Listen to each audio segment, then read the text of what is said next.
You're listening to the AstroMommy Newsletter read-aloud version of my daily horoscope published on Substack. If you would like to read this, please click on the link in the description box below. Without further ado, here is the daily horoscope.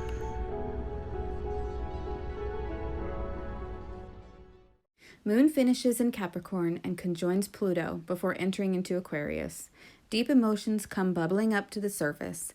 Daily horoscope for Monday, October 31st, 2022. Welcome to the AstroMommy Newsletter, a daily horoscope that hopes to shine a light in the dark, helping us all see where we've been, where we are, and where we're going. The AstroMommy Newsletter is a reader-supported publication, meaning it only thrives thanks to the generous support of lovely people just like you. The two best ways you can support my work are to share this newsletter with a friend and to consider upgrading to a paid subscription. Whether you're a first-time reader or a long-time subscriber, thanks for being here. I truly appreciate you being in my community. I hope you enjoy today's horoscope and card reading. Blessings. Good morning, friends. Well, happy Halloween. First, I would like to say thank you to all of you who have made purchases, booked readings, and donated during this time. I am so very grateful for you and this community. Please know you have my deepest gratitude. In the spirit of giving and saying thank you, if you make a purchase or donation of any kind or amount over the next week, you will be automatically entered to win a free zodiac pendant of your sun sign. This is only for my Substack community. I will announce the winner of this prize on the full moon on November 8th, 2022. Thank you all so much. Okay, let's get into the astrology. So I am writing this horoscope on Sunday night, and I can already feel all the feelings starting to swell up inside me. The moon is in Capricorn in her detriment, the temple of Saturn, the planet of tests, limitations, and restrictions. And she is getting closer and closer to conjoining Pluto, which will be exact by 5:22 a.m. Eastern Time Monday morning. She is in the presence of Pluto, and that is all it takes to start to feel the deeper feelings bubbling up to the surface. Also, when the moon conjoins Pluto, they will both trine Algol, the demon star.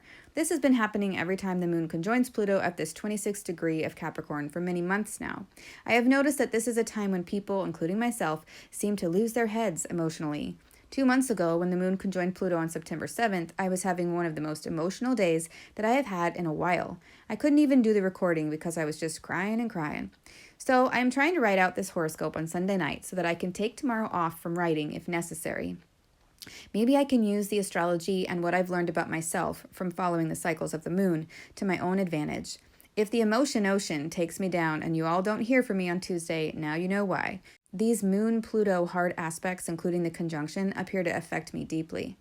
And it's Halloween too, so this should be really interesting for everyone. I am curious about how everyone else is feeling. Do any of you feel more emotionally vulnerable, thin, or tender? I would love to know in the comments. Another transit that is happening early in the morning is that the Sun in Scorpio will make a sesquiquadrate to Neptune in Pisces, retrograde, at 5:50 a.m. Eastern Time. This transit could color the day with frustration, confusion, delays, or just clutter. Imagine you have to clean your house, but there is all this clutter everywhere that you have to pick up first before you clean. And then by the time you are done picking up all of the out-of-place items, you are too tired to actually clean. No, I'm not talking about what it's like in my house on Monday mornings during my weekly home blessing. My house is always immaculate. Yeah.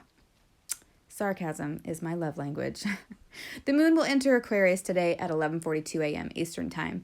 In general, the moon in Aquarius can bring an air of emotional detachment and wanting to connect with our friends, groups, or networks. But one thing I have been noticing since I started writing a daily horoscope is that during the few days when the moon travels through Capricorn and Aquarius, the temples of Saturn, it seems to be emotionally hard for most people that I talk to. People feel isolated, sad, despondent, alone, outcast, and just generally low. I don't know if it's just that Pluto is in Capricorn and Saturn is in Aquarius, and so when the moon is co-present with these two powerful planets that bring up deep feelings and challenging situations, or if the moon in Aquarius time is always this heavy. So I'm expecting the heaviness to continue. Now, maybe with this holiday, people will be able to snap themselves out of their funks, especially if they have parties to go to or to take their kids trick-or-treating, but just be aware that emotions are a little rocky today and tonight. By the afternoon, Venus in Scorpio will make a sesquiquadrate to Mars at 2:55 p.m. Eastern Time. Again, this is another time of frustration and delays, but with Venus, goddess of love, and Mars, god of war, so there could be a little bit of bickering between this archetypal couple. Maybe now that Mars has stationed retrograde and is barely moving, Venus is frustrated with his super slow speed, and so she gives him a piece of her mind. I'd be wary of petty arguments that lead nowhere with this one. Now that Mercury has ingressed into Scorpio over the weekend, we have a mutual reception between Mercury and Mars. Mars is in Gemini, Mercury's sign, and Mercury is in Scorpio, traditionally Mars's sign. This may make conversations a little bit more passive-aggressive. We could all want to have clear communication and open conversations, but Mercury in Scorpio has a hidden agenda.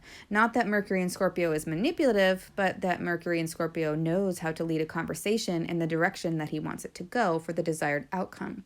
By the evening, the moon in Aquarius will square Mercury in Scorpio, so watch out for conversations to get a bit heated or just uncomfortable and jagged. Communication and travel could be harder than usual as well. The moon is technically making her first quarter square to the sun at 2:36 a.m. Eastern Time on November 1st. However, the moon should be a beautiful half moon in the evening, rising overhead and setting in the west, and you should be able to see her glory if you have clear skies. It is supposed to rain here, so I probably won't be able to see it, but let me know if you do. The first quarter moon phase is a time of action. Whatever seeds were planted during the new moon, or in this case, the partial solar eclipse, which is like a new moon on steroids, have been pushed out of the ground and the little plant is growing rapidly. The stem gets stronger, the true leaves emerge, and the plant sends roots down deep to strengthen and stabilize itself. This is all in preparation for being able to bear and hold the fruit that is coming with the full moon. So this is a really important time of action, manifestation, and making yourself known to the world. Let's move on to the card for the day. I have been enjoying exploring one deck a week for the last 2 weeks, and I'm going to do the same thing this week with the Black Moon astrology cards. I'm not sure how long I will keep doing this or when I will switch back to a different deck each day, but for now, this is what feels right. What is the guidance for today? 36, 12th house, escape. On this card, we see a nautilus shell, light emitting from within its spiral. Behind the shell is a moon moving from full to new or new to full, depending upon how you look at it. The 12th house is associated with some pretty dismal realities: self-undoing, loss, sickness, hidden enemies, confinement, escapism, and spiritual journeys. As the guidance for the day, I feel that the most constructive way of looking at this card is to take it as a sign that today may be really emotional and challenging, and instead of letting oneself be consumed by those energies and playing out old coping mechanisms, choose to rest, choose to retreat, to take a sabbatical in a sense. There's something really powerful about choosing to take a break rather than being forced by the universe to take one. I am definitely feeling this today. There are things in my life that I feel like I need a break from, and I am trying to figure out how to responsibly take one. How about you? Do you need a break from something today? I would love to know if this reading resonates with you, and if you'd like to share, please leave a comment. I hope this is helpful. Until tomorrow, AstroMommy. Today's horoscope was brought to you by the Moon, Mercury, Venus, the Sun, Mars, Jupiter, Saturn, Uranus, Neptune, and Pluto. Quick links and resources can be found at the bottom of the newsletter. Today's card was pulled from the Black Moon astrology cards, available on Amazon. If you purchase anything through the affiliate links that I provide in the newsletters, I will make a small commission, but there are no additional costs to you. I don't share or recommend things that I don't 100% believe in and use myself. Thanks for listening.